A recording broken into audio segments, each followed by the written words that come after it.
Lucky Shirin से मिलने के लिए अंदर जब जा रहा था तो उससे पहले उसने शहनाज को सारी बातें समझाने की कोशिश की, लेकिन वो सुनने को तो राजी ही नहीं थी। इसके बाद लकी अंदर आ गया और शिरीन ने उसे सब कुछ बताया कि उसके साथ क्या क्या हुआ था। लकी ने फिर जब शिरीन से शहनाज की याददाश्त के बारे में पूछा तो उसने कहा कि हाँ, उसकी याददाश्त चली तो गई थी, लेकिन वो हमेशा से उनके घर में ही रह रही थी। लकी को ये बात तो हजम नहीं हुई।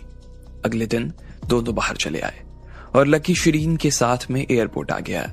जैसे ही वो लोग एयरपोर्ट पहुंचे कि इतनी देर में वहां लंदन से एक फ्लाइट लैंड की। जब सारे पैसेंजर नीचे उतर आए तो उसके बाद दो लंबे से आदमी जिनका कद एक जैसा ही था वो बाहर निकल कर आए। उन्हें देखकर ऐसा लग रहा था जैसे वो दोनों कहीं के फिटनेस कोच थे। उन दोनों के पीछे एक जवान आदमी था। उसने गहरे नीले रंग की शर्ट पहनी हुई थी और नीचे काले रंग की ट्राउजर। उसके कपड़े और उसके जूते सभी महंगे नजर आ रहे थे। उसका चेहरा काफी सधा हुआ था। उसका रंग गोरा था और आंखें साफ, बाल छोटे कटे हुए थे। वो जब बाहर आ रहा था तो अपना फोन चला रहा था। उसका नाम विराज था और वो जरीवाल परिवार का इकलौता होने वाला दामाद था। वो दोनों बॉडीगार्ड उसके साथ एयरपोर्ट से बाहर की ओर आने लगे।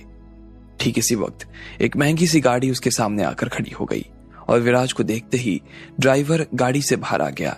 वैसे तो एयरपोर्ट के अंदर बड़े से बड़े आदमी की गाड़ी को भी नहीं जाने दिया जाता था, पर फिर भी जरीवाल परिवार का रसूख बहुत बड़ा था, इसलिए उन जैसे लोगों की गाड़ियां अंदर दाखिल हो जाती थी। अरे सर, आप आ गए। अब बहुत अच्छा लगा सर आपको देखकर। ड्राइवर ने विराज की तरफ देखा और मुस्कुराते हुए बोला, यार मैं वापस नहीं आता तो मेरी शादी कैसे होती? गोरी लड़कियां तो वैसे भी मुझे पसंद नहीं आई। विराज ने भी ड्राइवर के साथ में मजाक करते हुए कहा। वैसे आज भैया के घर से कोई आया क्यों नहीं है? एक भी आदमी नजर नहीं आ रहा, क्या बात है? सब लोगों ने भैया के खिलाफ कोई मोर्चा खोल दिया है क्या? विराज के एक बॉडीगार्ड ने अपनी तरफ से कहा। उसका नाम भीम था। उसकी आवाज में उसकी शिकायत साफ नजर आ रही थी। पहले तो जब भी भैया आते थे कोई ना कोई उन्हें लेने के लिए आता था। एक बार तो जयपुर का म्युनिसिपल कमिश्नर उन्हें लेने के लिए आया था, तो फिर आज ऐसा क्या हो गया कि कोई आया नहीं? उसने कहा। ड्राइवर के पास में सच में इस बात का कोई जवाब नहीं था। वो बस विराज के सामान को देख रहा था और उसने उसके हाथ से वो सामान ले लिया। उसका चेहरा मगर इस सवाल की वजह से लाल जरूर हो गया था। अरे मैंने उन्हें नहीं बुलाया था, तुम क्यों इसमें बीच में घुस रहे हो यार? विराज ने उसे डांटते हुए कहा। भीम इतना डर गया कि उसने तुरंत ही अपना सिर नीचे कर लिया और विराज से माफी मांग ली। शहनाज अभी तक आई नहीं क्या? विराज ने फिर से ड्राइवर से पूछा। भले ही उसने जयपुर के किसी भी बड़े आदमी को अपने आने की खबर नहीं दी थी, लेकिन उसने शिरीन तक को तो खबर भिजवा ही दी थी कि वो आने वाला था। लेकिन उसकी मंगेतर शिरीन अभी तक नजर नहीं आ रही थी। वो इतनी दूर से सिर्फ उसके लिए ही चल कर आया था, लेकिन शिरीन थी कि अभी तक आई नहीं थी। ये बात उसे अच्छी नहीं लगी। शिरीन मैडम को तो मैंने भी नहीं देखा है, ड्राइवर ने उसकी तरफ देखते हुए कहा। ये सुनते ही विराज के चेहरे का रंग थोड़ा सा उड़ गया। अरे ये क्या बात हुई? वो क्या आज आने वाली नहीं है? भीम फिर से चालू हो गया था। हाँ, ये तो बहुत बेसिक बात है ना यार, कम से कम उन्हें तो यहां आना चाहिए था। इतना तो वो कर ही सकती थी, दूसरे बॉडीगार्ड ने कहा। ठीक इसी वक्त किसी के पैरों के चलने की आवाज आनी शुरू हुई। विराज उस आवाज की दिशा में देखने लगा। एक बहुत ही सुंदर सी लड़की सफेद रंग की ड्रेस में उसकी तरफ आ रही थी। विराज की आंखें तुरंत ही उसके ऊपर जाकर टिक गई। वो उस लड़की को अपने पास आते हुए देख रहा था और बस देखता ही जा रहा था। सॉरी विराज, मैं थोड़ी लेट हो गई। ये कोई और नहीं बल्कि शहनाज की आवाज थी। कल उसने शिरीन को प्रॉमिस किया था कि वो उसकी जगह विराज को एयरपोर्ट लेने के लिए चली जाएगी। विराज की आंखें तो बस शहनाज के चेहरे पर ही टिकी हुई थी। वो ना तो उससे नजर हटा पा रहा था और ना ही कुछ सुन पा रहा था। वो बस शहनाज को देखे जा रहा था। ये लड़की कौन थी? इतनी सुंदर कब से लगने लगी? इस बात का उसे पता ही नहीं चला। विराज भाई, भीम ने पीछे से विराज के कंधे को छुआ, तब जाकर उसे होश आया। शहनाज भी उसे देखकर मुस्कुरा रही थी और उसने कहा, क्या तुम शिरीन की बहन हो? विराज उसे देखकर असमंजस में पड़ गया था। उसने तो कभी किसी के मुंह से यह नहीं सुना था कि शिरीन की कोई बहन भी थी, लेकिन अचानक से जैसे ही उसने उसे देखा तो उसके दिमाग में यह आइडिया आया। हाँ, मेरी बहन की तबीयत थोड़ी सी खराब है, इसलिए आज मैं आपको लेने के लिए आई हूं। मुझे उम्मीद है कि आपको इस बात से शिरीन के ऊपर कोई गुस्सा नहीं आ रहा होगा। जब शहनाज ने देखा कि विराज के चेहरे पर उसका हल्का सा गुस्सा नजर आ रहा था तो शहनाज ने आगे से ही पूछ लिया, अरे नहीं नहीं, ऐसा कैसे हो सकता है? तुम आओ या फिर वो आए, बात तो एक ही है ना। वैसे तुम्हारा नाम क्या है? विराज ने मुस्कुराते हुए पूछा। शहनाज शिरीन की बहन थी। विराज पहले भी शिरीन के घर जा चुका था। ऐसे में ऐसा कैसे हो सकता था कि वो शहनाज से मिला ना हो और ना ही उसे उसका नाम पता हो सकता था कि विराज काफी लंबे वक्त से लंदन में रह रहा है, इस वजह से उसे इस बात की जानकारी ना हो सकता है कि इस वजह से उसका नाम भी भूल गया हो। शहनाज ने धीरे से अपने होठों को खोला और फुसफुसाते हुए बोली, शहनाज। ओह शहनाज, क्या बात है, बहुत अच्छा नाम है। तुम मुझे आज यहाँ लेने के लिए आई, उसके लिए शुक्रिया शहनाज। अब क्या मैं इस खिदमत के बदले आपको आज रात अपने साथ डिनर के लिए इनवाइट कर सकता हूँ? विराज ने फिर से शहनाज की तरफ देखते हुए मुस्कुराते हुए पूछा। जी। वो शहनाज को उसका इस तरह से उसे डिनर पर बुलाना अच्छा नहीं लग रहा था। वैसे तो वो शिरीन की बहन थी, ऐसे में वो उसके साथ अकेले खाना खाने के लिए कैसे जा सकती थी, वो भी शिरीन के बिना। लेकिन अब जब विराज ने अपनी तरफ से ऐसा कह दिया था तो शहनाज उसे मना नहीं कर पा रही थी। चलो फिर चलते हैं हम। भीम तुम सामान लेकर आओ, विराज ने कहा और वो और शहनाज एक दूसरे के साथ में एयरपोर्ट से बाहर आने लगे। भीम उनके पीछे पीछे चला आ रहा था।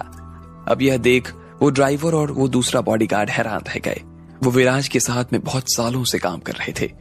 जब उन्होंने देखा कि विराज किसी से इतना मुस्कुराते हुए और इतने प्यार से बात कर रहा है तो उन्हें लगा कि मामला कुछ तो है। जिस तरह से विराज शहनाज को देख रहा था उसे देखकर इस बात का साफ पता चल रहा था कि वो विराज शहनाज को पसंद करने लगा था। लेकिन उन्हें यह बात समझ नहीं आ रही थी कि ऐसा कैसे हो सकता था। विराज की सगाई तो शिरीन से पहले ही हो चुकी थी और उसके बाद वो और शिरीन हमेशा के लिए एक दूसरे के साथ रहने वाले थे। तो फिर उसकी बहन को अपने साथ में खाना खिलाने के लिए क्यों लेकर जा रहा था विराज? जब किसी को कुछ समझ नहीं आया तो ड्राइवर और दूसरे बॉडीगार्ड ने विराज का बाकी सामान गाड़ी में डाला और उसे लेकर विराज के घर की तरफ चल पड़ा। इधर अंधेरा होने लगा था और लकी शिरीन एक दूसरे के साथ में बैठकर ढलते हुए सूरज को देखकर कुछ खा रहे थे। चलो चलते हैं, मैं तुम्हें आज बारबेक्यू खिलाता हूं, लकी ने कहा। फिर उसने शिरीन को अपने साथ लिया और बारबेक्यू स्टैंड के सामने आकर खड़ा हो गया। लकी ने मेनू देखा और फिर अपने हिसाब से ऑर्डर किया।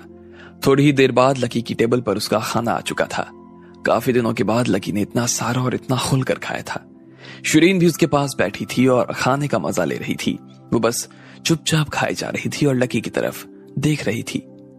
क्या तुम इन सब चीजों को खाने की आदत नहीं है? यार हाँ, तुम तो बड़े घर की बेटी हो तो तुम तो सारा महंगा और अच्छे से बना खाना खाती ही होगी। इस तरह का सड़क पर बना खाना कौन ही खाएगा? मुझे लगता है कि मुझे शायद तुम्हें यहाँ लेकर आना नहीं चाहिए था। लकी बीच में रुक गया और उसने मलाल करते हुए कहा, अरे नहीं नहीं, ऐसी कोई बात नहीं थी, मैं इस तरह का खाना नहीं खा सकती हूँ। मैं तो बस ये सोच रही थी कि मान लो अगर मैं किसी बड़े घर की बेटी नहीं होती और कोई बहुत ही आम से छोटे से घर की लड़की होती तो कितना सही होता ना, मैं यहाँ पर रोज खाने के लिए आती। लकी उसकी बात सुनकर काफी शांत महसूस करने लगा। उसने मुस्कुराते हुए शिरीन की ओर देखा और बोला, अरे तुम तो जरी वाला परिवार की बेटी होने के बाद भी क्या मेरे साथ बारबेक्यू में नहीं खाना खा सकती? तुम्हें जब भी ऐसा कुछ खाना हो तो मुझे फोन करो। इधर तुम्हारा फोन आया और मैं उधर तुम्हारे साथ बारबेक्यू के लिए निकल पड़ूंगा। नहीं नहीं, मुझे डर है कि आगे हमें ऐसे और मौके नहीं मिल पाएंगे लकी, इसलिए मैं पीना चाहती हूँ लकी। अगर मैं आज तुम्हारे साथ बैठकर पी लूंगी ना तो मैं इस दुनिया की सबसे लकी लड़की कहलाऊंगी। क्या तुम मेरे साथ पीना पसंद करोगे? शिरीन ने पूछा। लकी उसकी बात सुनकर सन्न रह गया, लेकिन वो शिरीन को नाराज नहीं करना चाहता था, इसलिए वो तुरंत गया और अपने साथ कुछ बियर लेकर आ गया। शिरीन ने अपनी बियर खोली और लकी के साथ चीयर्स करके पीने लगी। लकी और शिरीन जब बारबेक्यू में खा रहे थे तब वहां ढेर सारे लोग आ रहे थे और जा रहे थे। वो लोग लकी और शिरीन को देख भी रहे थे। लकी और शिरीन भी उन्हें देख रहे थे। थोड़ी ही दूरी पर 4 खूंखार गैंगस्टर एक टेबल पर बैठे हुए थे। जैसे ही वो वहां पर आकर बैठे तो उन्हें लगा कि लकी का जो ऑर्डर था वो उन्हीं के लिए बनाया गया था, इसलिए उन्होंने उसे उठाया और खाना शुरू कर दिया, वो भी बिना पूछे। शिरीन की आंखें उन्हें इस तरह से करते देख चिंता से भर आई। लकी ने धीरे से उनके कंधे पर हाथ रखा और उसे शांत करवा दिया। जब वो वहां पर था तब उसके साथ में कोई भी कुछ नहीं कर सकता था। भाई, मेरे पास में आज थोड़े से पैसे कम है, क्या तुम मुझे थोड़े से पैसे दे सकते हो? एक जवान आदमी ने, जिसने अपने बाल पीले रंगवा रखे थे, उसने लकी की तरफ देखते हुए कहा। लेकिन उसे ऊपर से नीचे तक देखा और फिर उसकी बात पर हंसते हुए बोला, तुम्हें क्या लगता है मैं अंबानी का बेटा हूं? हाँ, तुम अंबानी के बेटे तो नहीं, वो साफ नजर आ रहा है, लेकिन ये जो लड़की तुम्हारे साथ बैठी है ना, ये किसी बड़े घर की लगती है। हम वैसे भी काफी टाइम से इसे फॉलो कर रहे हैं और हमें मालूम है कि ये कौन है और कहां से आती है। आज भी हम लोग पूरा दिन तुम दोनों के साथ ही घूम रहे थे। जिस तरह से तुम दोनों खर्च किए जा रहे थे ना, उसे तो लग रहा है कि तुम दोनों के पास पैसा तो बहुत है। तो वे मेरे भाई, तुम थोड़ा सा पैसा मुझे दे दो यार। उस आदमी ने शिरीन की तरफ घूरा और फिर लकी की तरफ देखते हुए कहा। शिरीन इन सब लफड़ों में नहीं पड़ना चाहती थी, इसलिए उसने अपने पर्स से 2000 का नोट निकाला और उस आदमी को पकड़ा दिया। लो, अब जाओ यहां से। वो बस चाहती थी कि आदमी जल्द से जल्द यहां से निकल जाए। बस 2000 थोड़े कम नहीं है। उस आदमी ने नोट देखा और फिर हंसते हुए उसे अपनी जेब में डाल लिया। अब आगे क्या होने वाला था, किस तरह के खतरे में पड़ने वाले थे लकी और शिरीन, आपको क्या लगता है? क्या होंगे इन सभी सवालों के जवाब? कमेंट बॉक्स में कमेंट करके हमें जरूर बताएं और सभी सवालों के जवाब को जानने के लिए सुनते रहिए इंस्टा मिलियनेयर। सिर्फ आने वाले नए एपिसोड को सुनने के लिए सब्सक्राइब करें हमारे चैनल को। Thank you.